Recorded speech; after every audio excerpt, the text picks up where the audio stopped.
are some 54 million empty bedrooms in American homes right now, but in most American cities, it's illegal for too many unrelated adults to fill them. I wrote a piece for Vox this year about a growing movement of Americans who home share, often older Americans with extra rooms renting to younger people who can't afford rent.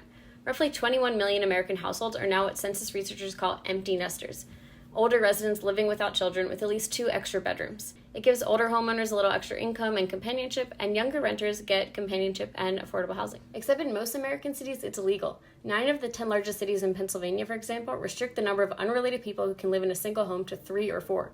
On average, more than a third of the bedrooms in those cities are off limits to roommates. Researchers have found that jurisdictions in the Kansas City area with roommate restrictions have 3 times as many empty bedrooms as those without. These laws come from a 1974 Supreme Court decision that let cities define what counts as family for zoning purposes and restrict housing arrangements outside of that definition. The ruling shaped how American cities zoned for the next 50 years. The core idea was to preserve the character of single-family neighborhoods, but its practical effect today is to keep bedrooms empty in the middle of a housing crisis. That's now being challenged on 2 fronts. In April, a federal appeals court upheld Kansas City's 4 unrelated adults rule, but the ruling essentially invited the Supreme Court to revisit the 1974 decision.